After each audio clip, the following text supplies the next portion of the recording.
want to share with you my secret to living a soul-led life. It took me 20 years to figure out, but it's actually really, really simple, and I'm going to share it with you now. I call it the 3 steps to living a soul-led life, and it's how I now live my life each day. Over the past decade, I've worked on creating a way of living which taps into the wisdom of the soul and the intelligence of life, and then grounds it with daily action. I do these 3 steps every day, and they take no more than 15 minutes. The biggest shift in my life happened when I committed to showing up to listen to and act on the whispers of my soul with consistent, regular rhythm. And that's what the 3 steps are all about. The 3 steps are, step 1 is connect with your soul through a soulful practice. Step 2 is receive the call of your soul through a practice like soul inquiry. Step 3 is act on the whispers of your soul by taking a baby step in that direction. So let's start with what the word soul actually means. To me, the soul is the ancient part of us that chose to be here in this life, in this body, on this planet, at this time. It is connected to the same intelligent pulse that tells flowers when to bloom, the seasons when to come and go. It's the part of us that is wise beyond our years, and it's inextinguishable, and it is always calling us towards our most aligned life. The soul tends to speak in whispers, in yearnings, in longings, visions, feelings, and dreams. If we want to live a soul-led life, we need to somehow work out a way to develop a relationship with our soul and then invite it to step forward and lead us. Once you've developed a deeper relationship with your soul, you might find that you're able to be in constant communication with it. You might find that your mind, body, and soul are in a constant dance. And so showing up to the 3 steps each day really helps you deepen your connection with your soul and to really invite that wise part of us, which is our soul, to step forward and lead us. And so it's like we put the mind and the body to work. The 3 steps don't just connect you to your soul and intuition. They take it 2 steps further by inviting your mind and your body to be led by your soul.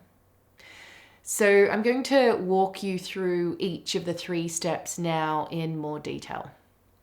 Step 1 is connect with your soul. Step 1 is really all about showing up to a regular daily practice. This could be anything from meditation to chanting, from dancing, walking in nature. It could be journaling or even reading poetry. It can be anything that invites your soul to step forward and your mind to step aside.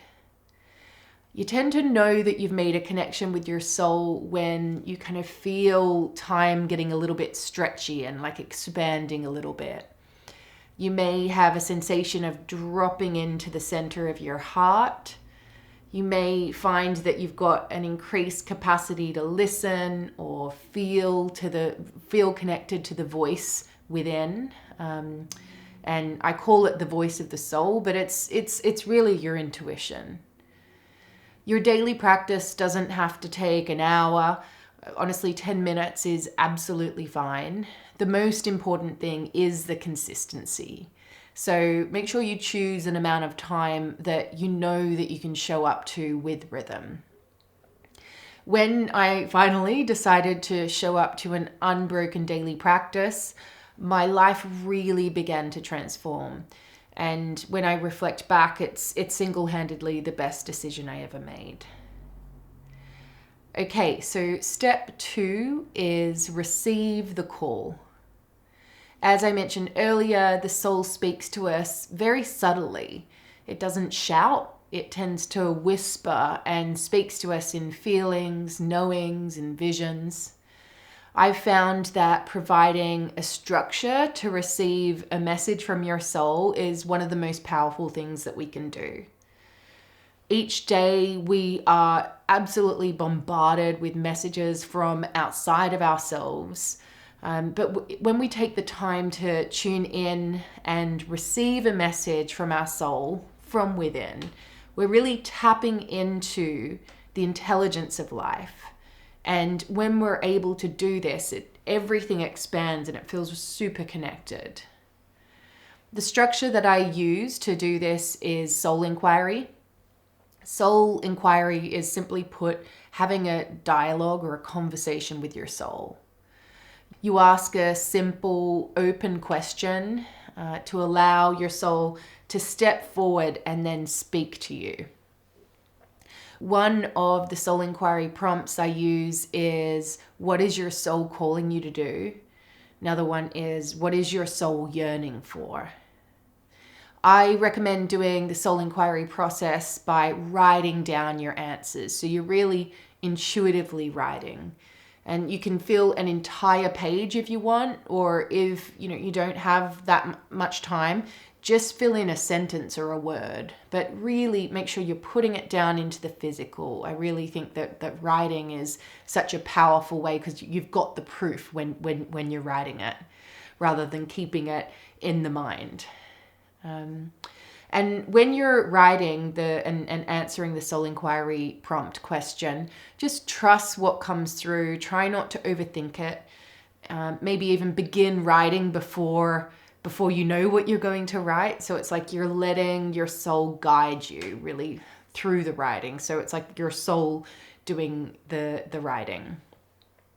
Just like any relationship, the more time you spend listening to your soul, the deeper the relationship gets, and the easier it is to differentiate between the voice of your head and the voice of your soul.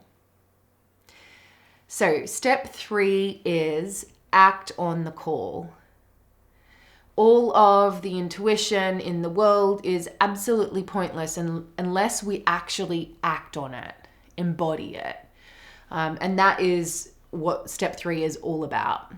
Receiving intuition and the calls of our soul is one thing, but acting on it is completely different.